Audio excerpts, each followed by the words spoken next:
राजधानी दिल्ली। रात के 12 बजे थे। रात का सन्नाटा और अचानक दिल्ली, मुंबई, नागपुर में चारों ओर फोन की घंटियां बज उठी। राजभवन मौन था, संसद मौन थी, राष्ट्रपति भवन मौन था। हर कोई कश्मकश में था। शायद कोई बड़ा हादसा हुआ था। यह किसी बड़े हादसे या आपदा से कम नहीं था।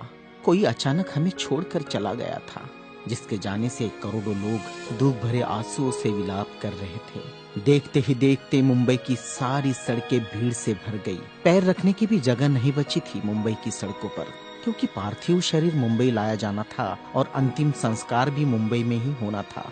नागपुर, कानपुर, दिल्ली, चेन्नई, मद्रास, बेंगलोर, पुणे, नासिक और पूरे देश से मुंबई आने वाली रेलगाड़ियों और बसों में बैठने को जगह नहीं थी। सब जल्द से जल्द मुंबई पहुंचना चाहते थे और देखते ही देखते अरब सागर वाली मुंबई जनसागर से भर गई।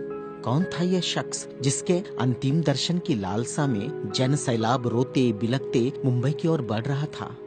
देश में यह पहला प्रसंग था जब बड़े बुजुर्ग छोटे छोटे बच्चों जैसे छाती पीट पीट कर रो रहे थे।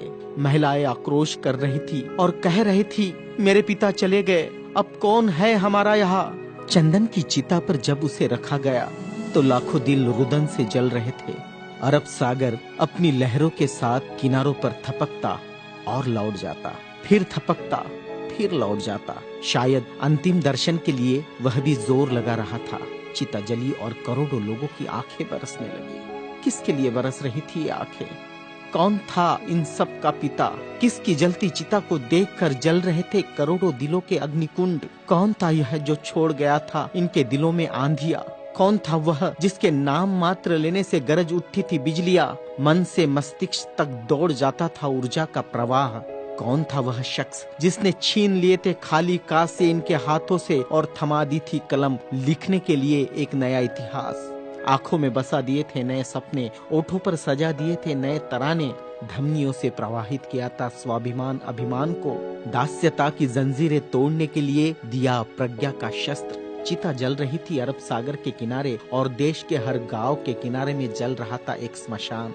हर एक शख्स की आंखों में और दिल में भी जो नहीं पहुंच सका था अरब सागर के किनारे, एक टक देख रहा था वह उसकी प्रतिमा या गांव के उस झंडे को जिसमें नीला चक्र लहरा रहा था, या बैठा था भूख प्यास भूल कर अपने समूह के साथ उस जगह जिसे वो बुद्ध विहार कहता था। क्यों गांव शहर में सारे समूह भूखे प्यासे बैठे थे उसकी चिता की आग ठंडी होने का इंतजार करते हुए। कौन सी आग थी जो वह लगाकर चला गया था? क्या विद्रोह की आग थी या थी वह संघर्ष की आग? भूखे नंगे बदनों को कपड़ों से ढकने की थी आग? असमानता की धज्जियां उड़ाकर समानता प्रस्थापित करने की आग? चवदार तालाब पर जलाई हुई आग अब बुझने का नाम नहीं ले रही थी। धू धू जलती मनुस्मृति धुएं के साथ खत्म हुई थी। क्या यह वह आग थी जो जलाकर चला गया था वह?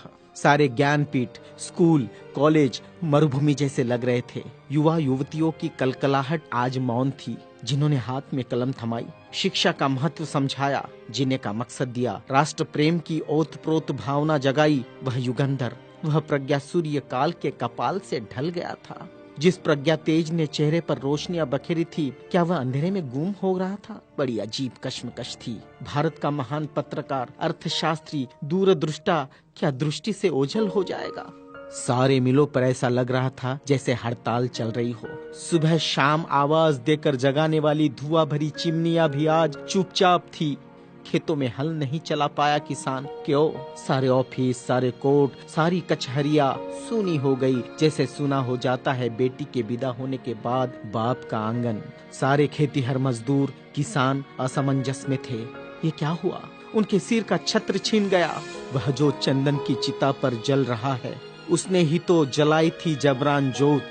मजदूर आंदोलन का वही तो था आधुनिक भारत में मसीहा। सारी मिलों पर होती थी जो हड़तालें आंदोलन अपने अधिकारों के लिए, उसकी प्रेरणा भी तो वही था जिसने मजदूरों को अपना स्वतंत्र पक्ष दिया और संविधान में लिख दी वह सभी बातें जिन्होंने किसानों, खेतीहारों, मजदूरों के जीवन में खुशियां बखेरी थी। इधर नागपुर की दीक्षा भूमि पर मातम पसरा था। लोगों की चीखें सुनाई दे रही थी, बाबा चले गए, हमारे बाबा चले गए।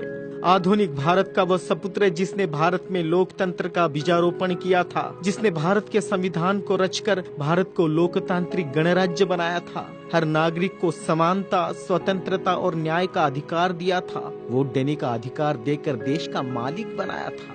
क्या सचमुच वह शख्स नहीं रहा? कोई भी विश्वास करने को तैयार नहीं था। लोग कह रहे थे, अभी तो यहाँ बाबा की सफेद गाड़ी रुकी थी, बाबा गाड़ी से उतरे थे सफेद पोशाक में, देखो अभी तो बाबा ने पंचशील दिए थे।